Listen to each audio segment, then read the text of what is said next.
Establish हुआ है, जिसके कारण की और इन्वेस्टर जो है यहाँ पर आने के लिए प्लानिंग करते रहते हैं, और बिल्कुल उनको आने के बिल्कुल। बाद उसका जाहिर सी बात है, देखना होगा आने वाले समय में किस तरीके से इसका असर देखने को मिलेगा, क्योंकि जब केंद्रीय बजट पेश होता है तो हर एक राज्य पर इसका इंपैक्ट पड़ता है। नवनीत पाठक जी भी हमारे साथ लगातार बने हुए हैं, उद्योगपति हैं।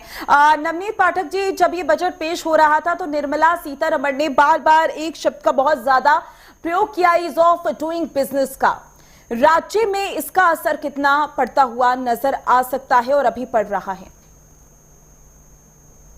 देखिए, जहां तक ईज ऑफ डूइंग बिजनेस की बात है, हम्म। तो कागजों पर तो ये बात बहुत पहले से हो रही है और काफी हो रही है। हम्म।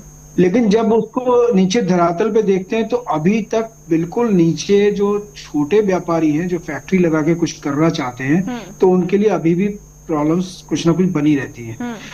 मुझे ये लगता है कि इस बार जो बजट आएगा, तो चूंकि हमारे उत्तर प्रदेश का बजट कंटिन्यूटी में ग्रोथ ओरिएंटेड बजट है। हम्म। जितने भी बजट पीछे आए हैं उसमें सब में एक ही फोकस है कि हमारा उत्तर प्रदेश जो है वो ग्रोथ, फास्ट ग्रोथ की तरफ, फास्ट लेन में चले। हम्म। और उसी से मिलता जुलता ये बजट भी आएगा। हालांकि ये मेरा मानना है कि जो चुनावी साल है अगला, तो कुछ ना कुछ इसमें बिल्कुल फ्रीबीज बिल्कुल और ये सब नवनीत भी पाठक जी, आएंगी। लेकिन हम बात कर रहे लेकिन हैं, नवनीत पाठक जी, हम बात कर रहे हैं जो केंद्रीय बजट पेश हुआ है उसका इंपैक्ट कितना पड़ेगा। जो निर्मला सीतारमण ने अपने बजट पेश के दौरान बार बार ईज ऑफ डूइंग बिजनेस का जिक्र किया है, उत्तर प्रदेश में उसकी स्थिति कैसी है, धरातल पर उसकी स्थिति कैसी है?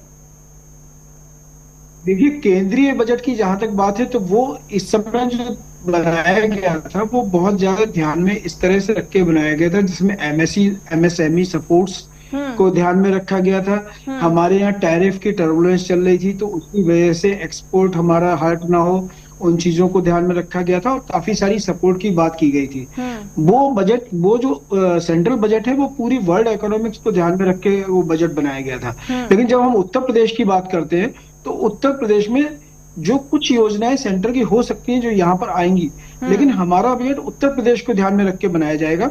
और हमारे जो फाइनेंस मिनिस्टर उत्तर प्रदेश में है, आदरणीय सुरेश कुमार खन्ना जी, वो काफी नॉलेजेबल और काफी एफिशिएंट फाइनेंस मिनिस्टर हैं। और इस बजट में जहां तक मेरा मानना है कि इस बार किसानों के लिए काफी कुछ रहेगा इस बजट में। और हमारे लिए इंफ्रास्ट्रक्चर पे खर्चा बढ़ना चाहिए, जो मुझे लगता है जो पिछली बार 22% उत्तर प्रदेश के बजट में इंफ्रास्ट्रक्चर पे खर्चा रखा गया था, इस बार वो इंफ्रास्ट्रक्चर पे खर्चा बढ़ा के 25% तक जा सकता है। उसका कारण ये, कई सारे प्रोजेक्ट को बहुत फास्ट स्पीड में हमें पूरा भी करना हुआ।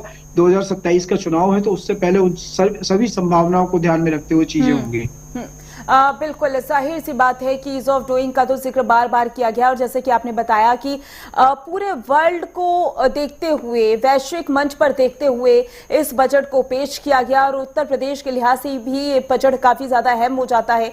अश्वनी राणा जी, क्योंकि यहाँ पर रेल कनेक्टिविटी पर सबसे ज्यादा जोर दिया गया है, इसके अलावा अगर हम बात कर लें तो वाराणसी में इनलैंड वाटर ट्रांसपोर्ट हब बनाने की भी तैयारी की जा रही है, तो इसका कितना असर पड़ेगा आने वाले समय में?